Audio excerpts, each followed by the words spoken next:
Hi, my name is Nick Asante, and I had the amazing privilege of serving as the 43rd student member of the Montgomery County Board of Education.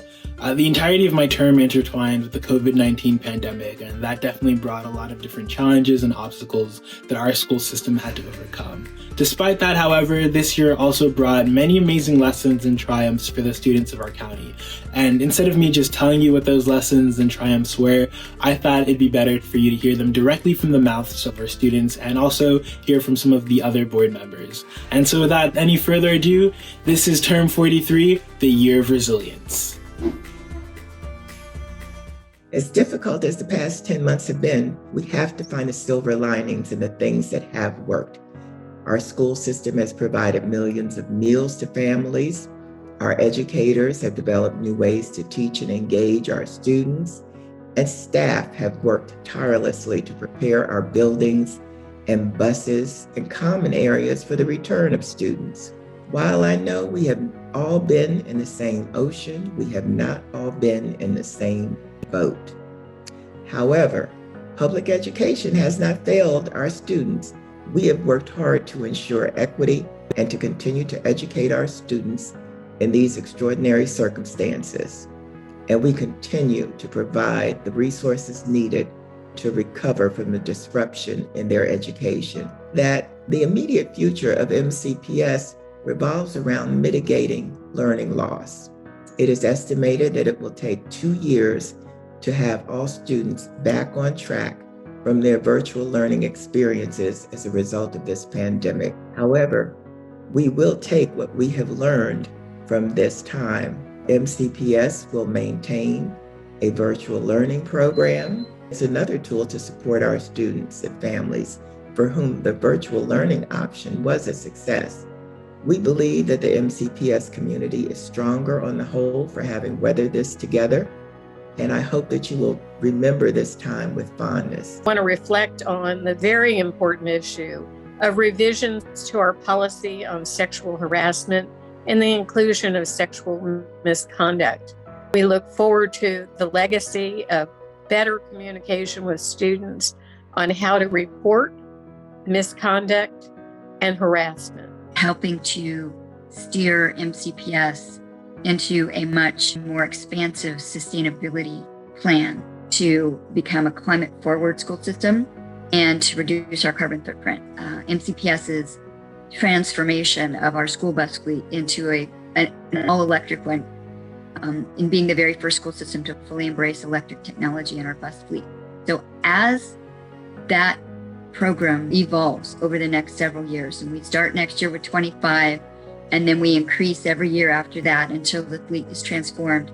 Throughout the pandemic, MCPS has worked hard to continue to provide services to all, especially those receiving special education services. Service delivery models are evolving rapidly as therapists are proactively evaluating students' progress on their IEP goals. Like other school systems across the nation, MCPS worked to provide as many services virtually. Now, with students returning, we are transitioning back to in-person services as well. We're also considering any learning loss due to the impact of virtual instruction.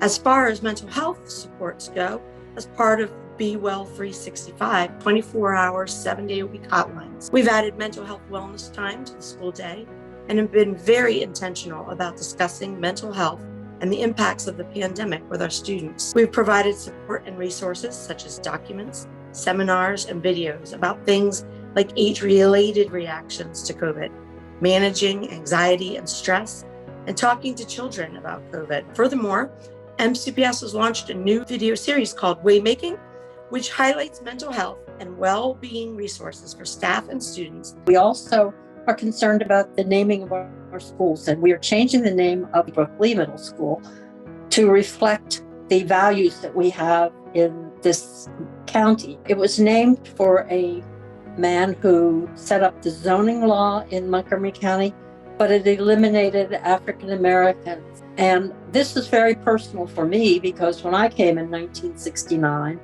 I was denied the entrance to an apartment. They had said over the phone that they had a vacancy, but when I got there, they didn't. So a lot of housing testing was going on at the time that I came, and Mrs. Shannon was part of that. She had retired from the government, did a long career in the government for equal rights, and she was on the board, and then she became the head of the Human Relations Commission for Montgomery County, which is now called Human Rights Commission. She formulated that program and built it up. So she is the person that we're naming the school for. Equity is something that's important to the school system. We are looking forward to having more diversity among our teachers to reflect the population that we have in the school system. We have an employee who is working now with colleges and universities to encourage people to go into teaching because there's a huge shortage of teaching in general. We also want these teachers to be very comfortable in talking about the contributions that different groups have made in this country, in the history of this country. It's a framework that will prepare them for the entire world to be ready to go out. And we know this is important, and we feel really committed to it. We've all, in this world of COVID-19, we've all embraced the technology and also have become a lot more involved in the day-to-day running of the school system because the superintendent and the board worked very closely together as we adjusted the teaching and the learning that was happening virtually as we learned from our experience. And of course, every student in this school system deserves to receive information so that they can make decisions that are important for them and their families. And so my commitment is to make sure that we are reaching all families. And during COVID times, we've had to become very innovative, really using technology, whatever families use, if that's texting, if that's different apps that are available. We've taken advantage of multilingual capabilities of the technology in order to reach our families. And so that has been something that has come out positive of COVID, is that we've had a greater effort in reaching and communicating with our families, and as well as greater success. To hop on here real quick to share with you some of my experiences and challenges that I had to go through for this year's SGA. Made sure to carry on with traditional events that so many students look forward to, such as homecoming hallway decoration, spirit weeks, and game nights. In times like these, it's also important to appreciate what we do have. This sparked our SGA to hold 4 fundraisers for those in our community less fortunate. In order to better communicate with the student body, we made sure to increase our social media presence. And this year has been a blast because of that lack of motivation. It's so difficult to get people to complete their assignments and stay motivated in school, let alone school-led and SGA-led activities, meetings, spirit week and stuff. This year has definitely been challenging for Black Maskers. Normally we put on 3 full-length in-person shows, but with a lot of staff and student support, we were actually able to produce a full-length, completely virtual play, and we couldn't be prouder of how it turned out. So sports necessarily isn't ideal right now, but personally I decided to come back and play these sports due to the fact that I'm a senior, so I want a sense of normalcy, and I'm also playing in college for lacrosse, so just playing the sport that I love with the people that I love is an amazing opportunity, and I'm forever grateful for it. This year's MCJC, we have accomplished a lot to advocate for issues middle schoolers are passionate on. We have pushed for the blueprint for Maryland's future legislation to pass, or more known as the Current Commission Bill, which is basically setting forth guidelines to improve schools, environments, and schools as a whole. We pushed for the Board of Education to diversify the curriculum. We pushed for banning flavored tobacco across Maryland, removing school officers at MCPS, and more.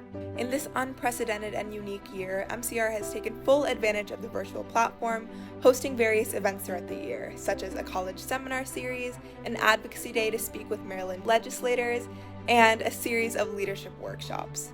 We have also increased the opportunities for advocacy that are available to students and expanded our outreach to urge more students to get involved.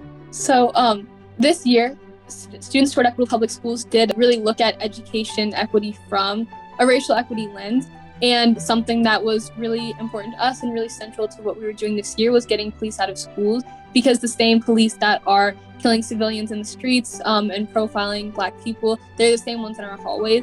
STEPS has also helped pass the Blueprint for Maryland bill that invests in pre-K to college education, and has co-coordinated the Montgomery County Defund the Police Invest in Communities Coalition.